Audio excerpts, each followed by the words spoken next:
É isso aí, e o tema da nossa aula é: já tentei aprender a tocar violão, ou já tentei aprender a tocar teclado, ou já tentei tocar contrabaixo, ou já tentei tocar o instrumento que você quiser, mas não tive sucesso, não tive resultado. Eu sei que essa é uma questão que está acontecendo bastante, de algumas pessoas estarem falando: professor, já tentei aprender. Ah, professor, muita gente fala sobre métodos diferentes. Ah, professor, cada pessoa fala sobre uma forma da gente poder estar estudando, seguindo métodos, e eu não consigo ter resultados. O que fazer para resolver isso? Para a gente já começar aqui no primeiro ponto, a gente já tem uma certa experiência aqui, né? Nós estamos no canal do YouTube ensinando aqui, já tem mais ou menos uns 8 anos para 9, mais ou menos, então a gente já conhece bem quais são os problemas que vocês vão enfrentar nessa jornada enquanto vocês estiverem aprendendo para tocar na igreja. Não importa o instrumento que seja, a gente sabe que existe um padrão e a gente está aqui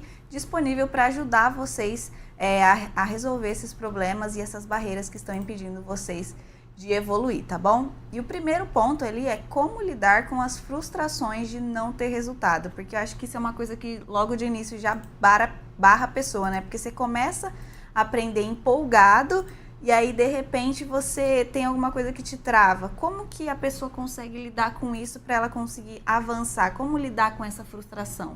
Legal, primeira coisa, essa questão de frustração, eu acredito que tem um pouco a ver também com o perfil de cada pessoa.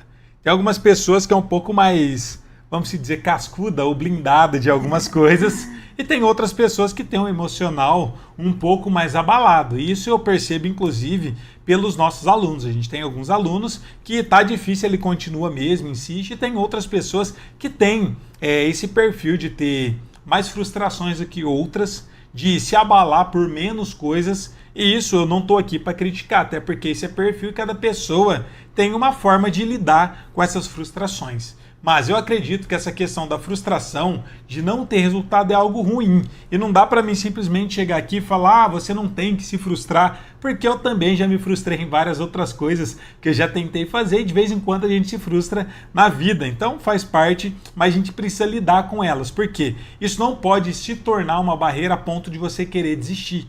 E eu vejo, às vezes, inclusive, quem tem esse perfil, acho que um pouco mais de se frustrar mais fácil, ela já tá até rindo, é a Geice. Ela é um exemplo disso, e pelo fato de eu ser um pouco mais cascudo, saber lidar um pouco melhor com essa questão, eu sempre estou tentando incentivar ela. E isso ajuda muito, principalmente se você tem apoio de alguém na sua casa para poder estar ajudando. Algumas pessoas não têm essas pessoas do lado para poder estar incentivando, e acaba atrapalhando muito mais. Mas para a gente poder estar lidando bem com as frustrações, é quando começar a estudar, não ter grandes perspectivas, porque tudo tem a ver com a realidade que você quer que seja ou com o que você está almejando. Se você almeja pouca coisa e consegue mais do que aquilo do que você está esperando, ótimo, parabéns, muito bom. Agora, se você está esperando muito de você e você não conseguir, ou mesmo que você faça o necessário, conseguir desenvolver bem, mas você estava esperando muito mais, obviamente que você vai se frustrar demais, gente. Demais, demais, demais. A gente tem um exemplo aqui que foi muito legal. A gente, toda vez que vai fazer qualquer coisa, a gente sempre fica tentando, é quase que um bolão, não é uma aposta, mas eu sempre falo pra Geice: e aí, o que você acha que vai ser? Como você acha que vai ser? E ela sempre dá o palpite dela, eu sempre dou meu palpite, principalmente quando a gente abre novas inscrições para os nossos cursos. Eu sempre falo para ela: e aí, quanto que você acha de aluno que vai entrar novo? Você acha que nossa turma vai crescer quanto? Você acha que vai ser uma turma maior do que a anterior? A gente sempre faz isso. Por isso que é importante você sempre ter uma perspectiva menor do que maior, porque senão você se frustra. A gente foi para São Paulo para poder estudar, fazer um treinamento. Tinha aniversário da Geice que foi depois, tinha Natal, Ano Novo. E quando a gente voltou, a gente resolveu abrir uma inscrição para a última turma do ano para a comunidade da Harpa Cristã. E quando a gente foi abrir as inscrições, a gente fez inclusive esse bolão. Falei: nossa, gente, cansado, quantas pessoas você acha que vai entrar?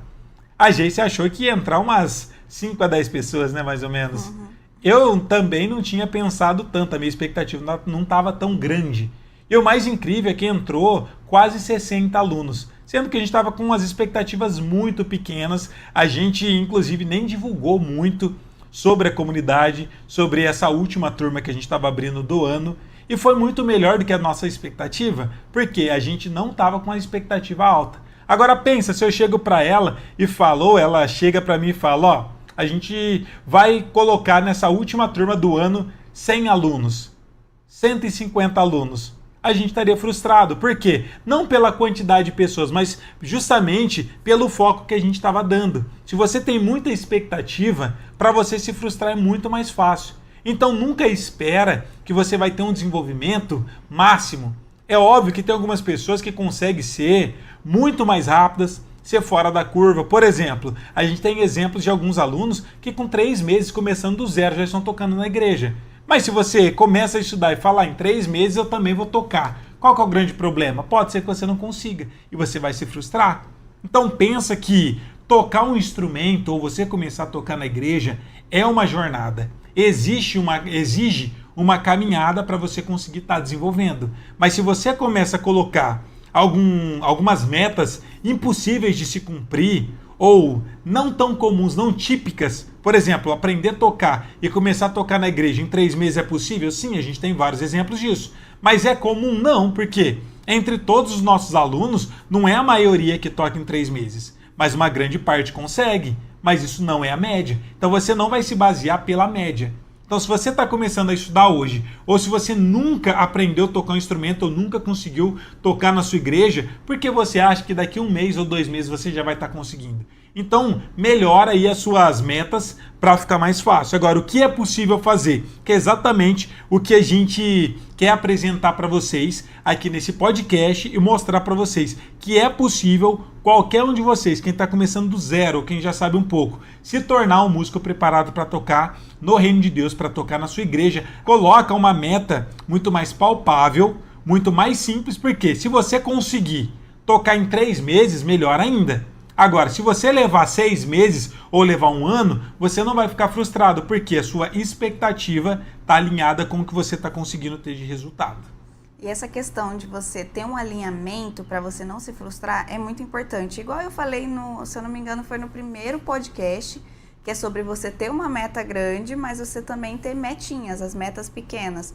Porque às vezes só você caminhou, estudou, aprendeu pra caramba, só que você não conseguiu tocar na igreja. Aí você vai invalidar todo aquele trabalho que você já teve por causa da sua frustração, que você não conseguiu ainda tocar na igreja. Então, você precisa também estruturar o seu estudo, a sua mente e tudo, para que você também saiba percorrer esse caminho de um jeito que você não vai perder todo o trabalho que você já teve. E o que também falou sobre a questão da personalidade, né? Como ele falou, eu sou a pessoa mais mole, ele já é uma pessoa mais racional. Então, quando eu tô com muita coisa para fazer, eu fico o tempo inteiro na minha mente. Eu vou dar conta. Mas quando eu vejo que eu não vou dar conta, aí é onde meu mundo desaba. Eu começo a chorar, eu venho no que é desesperada, o que eu vou fazer? E eu sei que ele sempre vai ter uma solução, porque ele é um cara muito racional, então ele já bola um plano ali, não, o que a gente vai fazer para resolver isso? A gente vai fazer isso, e pronto. Mas isso é a minha personalidade, a personalidade dele. Às vezes você é como eu. Assim, você tá fazendo tudo o seu máximo, mas de repente alguma coisa ali não deu certo, te bloqueou, e aí você vai simplesmente ficar chateado e vai largar tudo que você já fez. Não, você precisa ter alguém para você ter esse acolhimento. E às vezes você não vai ter uma pessoa física como Kia, mas esse é o poder da comunidade. De você estar junto com pessoas que estão ali no mesmo propósito e cada um com a sua personalidade vai te ajudando e te guiando. Isso também é muito importante, por exemplo, onde você está com um professor. Porque ele vai te mostrar, falando assim, você errou nisso, mas é isso que você tem que fazer. Então, às vezes, a frustração é somente uma forma diferente, uma forma negativa de você ver a situação que você está. Por isso que é importante você saber lidar, e tudo tem um plano, né? Sim. Qualquer situação a gente consegue, se parar para pensar, às vezes com um olhar diferente, você consegue resolver essa situação.